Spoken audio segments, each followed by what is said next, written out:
Oh, ho, ho, ho, ho. Got you again, didn't I? You just came into old Steve-O's world. You are beautiful people. I'm telling you what. You are special, special people. What is Steve-O doing today? Oh, look what he harvested. Wanted to get out here and harvest some bees. I got to sell some bees. I got like 4 out there, I know. And I got a customer waiting. But we're going to have rains 60-80% for the next week. Yep, monsoons are here. It's happening. Yep. So I got one little project in here I wanted to show you. I'm hoping this works. Pakistani mulberries. I'm hoping to see some little roots coming out of here. I'm going to change this water every, I don't know, 4 or 5 days. And I got five sticks in here. So hopefully that'll happen. I'm trying something different out there also. I want to show you something quick here. Good morning, boys. Good morning, boys. Oh, boys and girls. Boys, I don't know what you guys are doing back here, but all the action is back this way. Come on. Come on. Come on. I can usually call them. I can just say, come on, and they follow me. But I'm already getting them spoiled. I cut out all my chias. I had 5 chia trees in there. I had 2 different species. Chia spinach tree, I cut them out. My Pakistani was getting up. I cut out some branches up there 10 feet, so I pruned it down. And I found I'd screwed up. I was putting the wrong fertilizer on there. I made a trip to my nursery and picked up some fertilizer. She said you got to use citrus fertilizer on that. And that's the reason Steve-O has not had any good mulberries for 3 years. Yep. Wrong fertilizer. You put citrus fertilizer on that little critter right there. I was putting oak tree fertilizer. Dumb idea. You don't do that. The lady at the nursery almost gave me a spanking, guys. She almost did. But it's great. It's great for, hibiscus plants. This thing really greened up. I probably dummied up too here. I put that oak fertilizer on this longevity spinach. We'll see how that goes, but I think that could use also, the orange citrus fertilizer. All the girls are figuring out. Here's what I'm doing, guys. I want duck fertilizer in there. On the back I'm using chicken fertilizer in my beds. Here I'm changing it up. I'm going to start growing katuk also. Katuk. That if you go ahead, K-A-T-U-K. I'm growing that stuff in there, and that bed that's in the back that I showed you before that's getting minimal daylight and stuff in there, katuk I'm finding is going to go perfect in there. It likes a little shade and the jungle canopy. That's going to go in there. Katuk, look that up. Very nutritious. If you can grow that stuff in your area, or even if you're in the far north, I think you can grow it in a pot inside the house if you'd like. But very good. Look at the properties of that stuff. It's all comes from Vietnam, Asia, down in there, Vietnam and all the Cambodia and stuff like that. So I have the perfect climate for that. Those things I cooked, Miss Daisy, we took 2 trips to the dump yesterday. I worked her pretty hard. She's in here with an ice pack on her leg. She's hypersensitive to any insect bites. Are all northern Italians like this, guys? She's got that super blonde skin, and them, if they get any kind of a bite, at least she does, she flares up, whether it's mosquito. God forbid she ever gets bee stung, guys, because I might have to do a 911 call on that deal. But anyway, she got bit out here, and we hauled 2 loads. I got in there with my chainsaw on a stick, and I whacked all that stuff down in less than, I don't know, 15 minutes probably on that saw. I had all that stuff blown down. So then I came out, I had a cord right here, electrical socket, and I let a cord out there, and I got my drill with a 3/8, half-inch bit on it, and I drilled all in them stumps, and I loaded them with Epsom salts. That is supposed to take them out. But what I've done is put my tub in there, my black tub. I don't know if you can see it. It's a black tub there, and then right next to that is the chicken food, which the ducks love. So these guys are all fattened up. They've already gone and filled their face up, and they're just walking around here now getting some bugs and stuff. And another thing I think I may do is build me a nest box and slip it underneath up against that power pole in there, kind of where it's shaded, and have it inside of a cage, like a 1x2 cage that's held down. And I'll have a little roof on it, keep it out of the weather, and I'll put straw and stuff in. I'll put a box inside of that, a nice little cozy box in there, and see if I can't get them ducks, one of them hens, to go up in there. I may do it this winter, or just let them get used to it. I think that I've seen them breeding, so. You know, I think they're already off laying eggs by now. And we had a batch last year out of about a dozen. And my neighbor over here, he's got a pond, a frog pond right in there. It's full of duckweed and stuff. And we got a lot of bullfrogs and stuff in there. And they go in there during the day when it's really super hot. So I've got a perfect scenario here. But the critters keep eating these babies, and we only had 3, and they were real pretty ones. There's a real black one. These babies that came and survived this year are black and got some silver in them. It's a really cool looking color on them. So anyway, I thought maybe I'm going to try experiment of putting a nest box in there, right where they're feeding here. So they should get onto that. We'll see how that goes. And the whole idea of what I'm doing here, like I'm doing with the chickens, is they're going to fertilize this. Plus, that big black tub, they get that water sour within 2 days.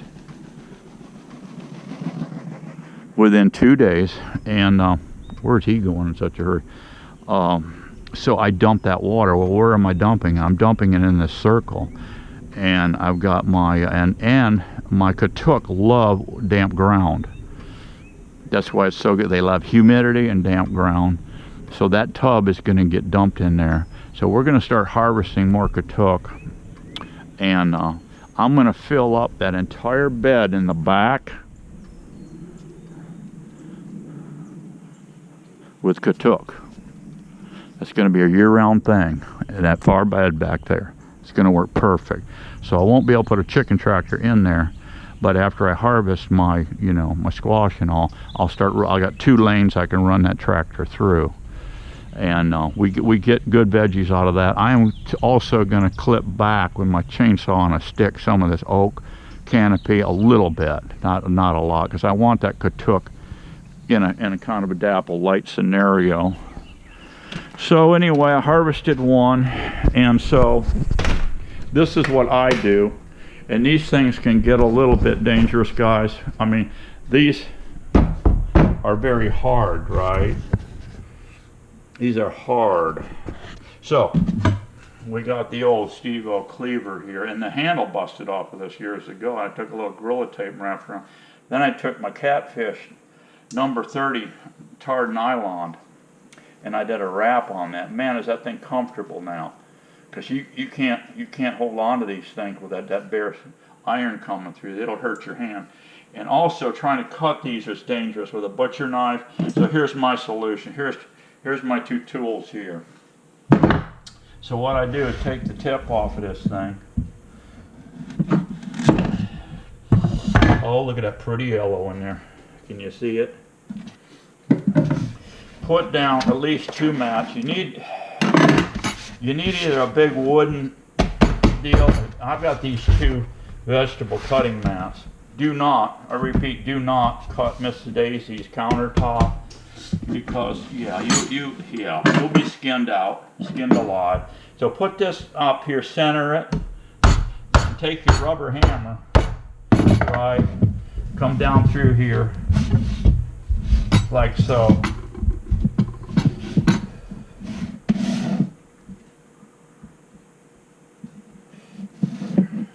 Got to get this thing centered up here. I've got two of these mats down, so it's kind of slipping and sliding all over the place here. Alright, we're going to center it here.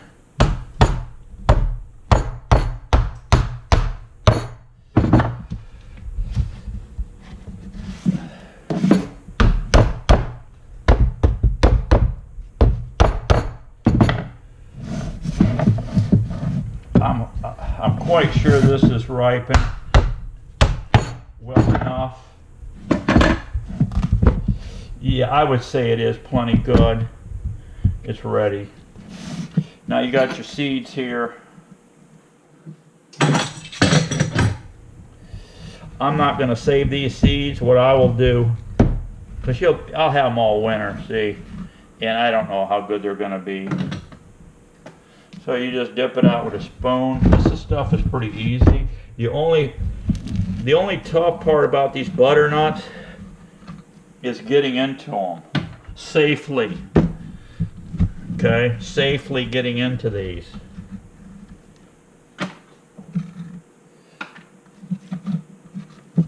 Okay, we got that done. She's cleaned out. Yeah. All right, I got a cookie sheet here with some parchment paper on it. We're gonna put one here like that.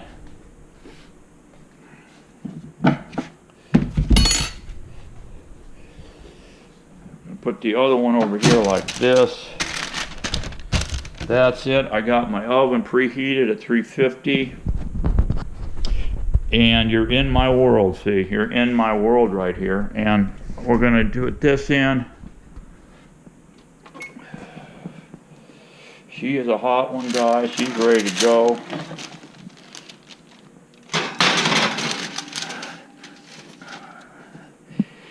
I'm gonna set the timer for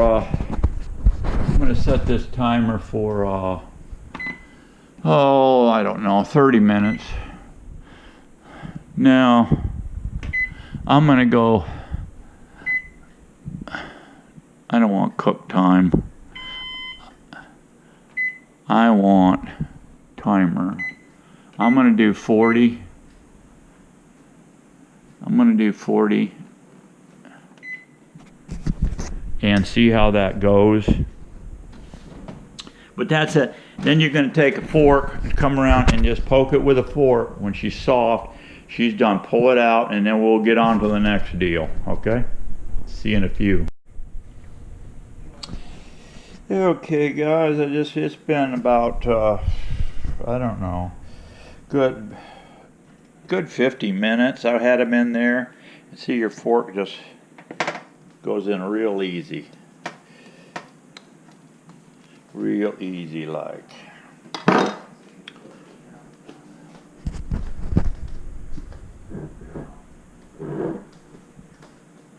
So now it's just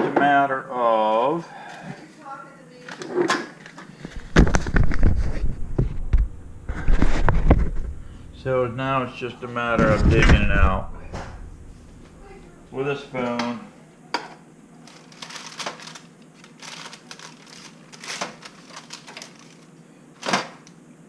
Extremely hot.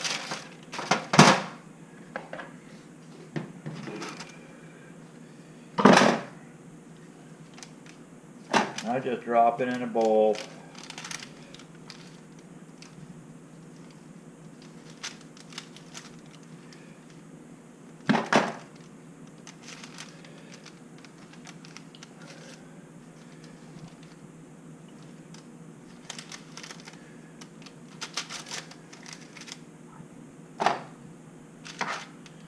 Very hot potato. You could let it cool off a little bit.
scrape it down easy to hit the skin.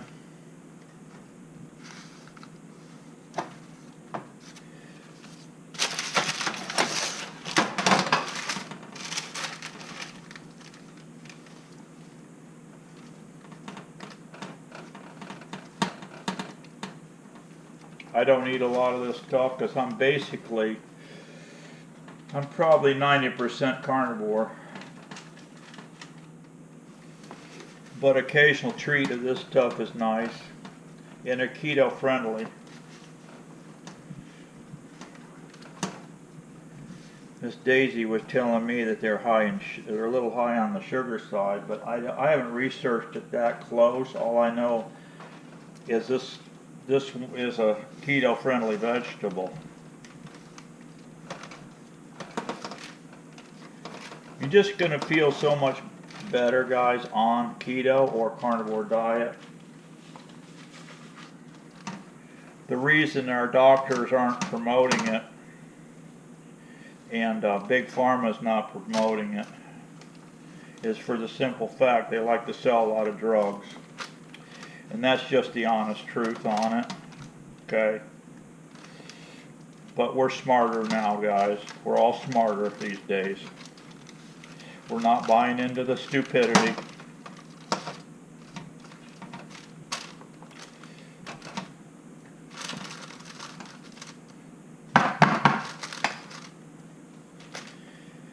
Not buying into stupid guys anymore. I'm sorry, folks. I'm sorry, Big Pharma and you Rockefellers out there. The Rockefeller family. Yeah, we're not. I'm sorry. We're not buying into that stupid anymore. But yeah, guys, look at that one squash. That is a pretty decent yield, guys, on that.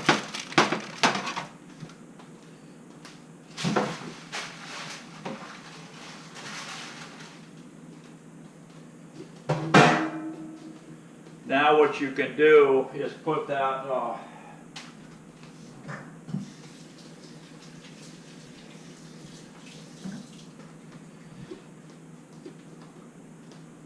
see with that parchment paper, you've got a nice easy cleanup here. You could put that nice easy cleanup here on that. You could put those in your composter. Yeah.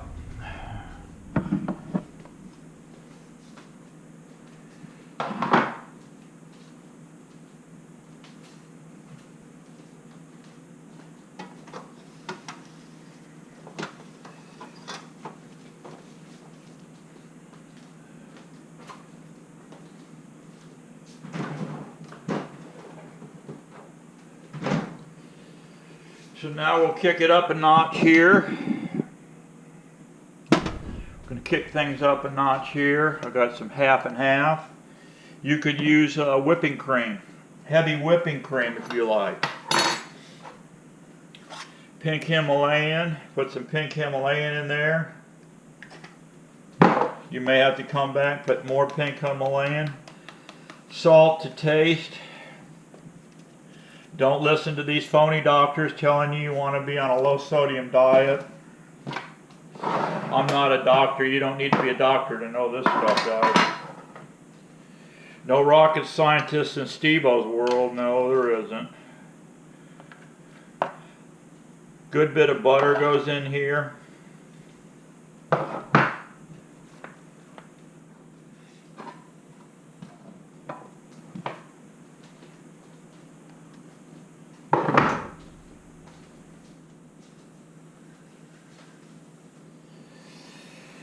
Now we're going to put some half and half in here. Play that by ear. Don't get too crazy with it. You don't want soup here. You could make soup if you like out of this. Yes, you could.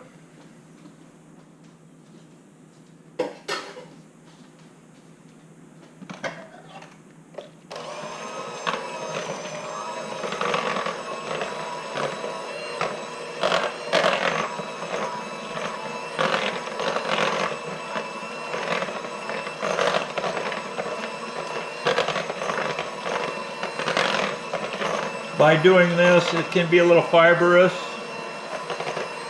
but with you doing this here,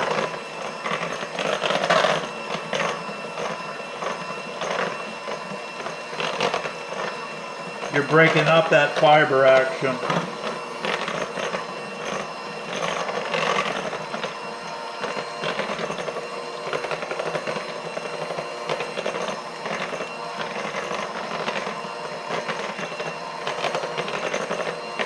Now what you could do is dig this meat out of here, let it cool, and then put it in freezer Ziplocs or vacuum seal it. And I got enough out here where I got pretty much a year's worth of this stuff.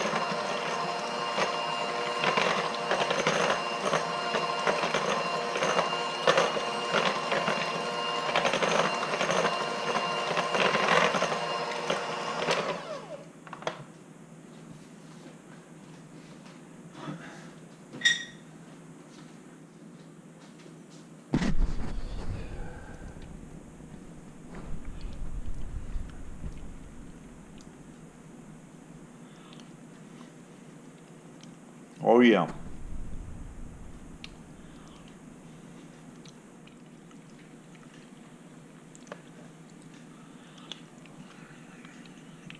I'm going to whip it a little bit more. I'm going to whip this a little bit more. And I'm going to add just a little bit more pink Himalayan. And just a tad more pepper.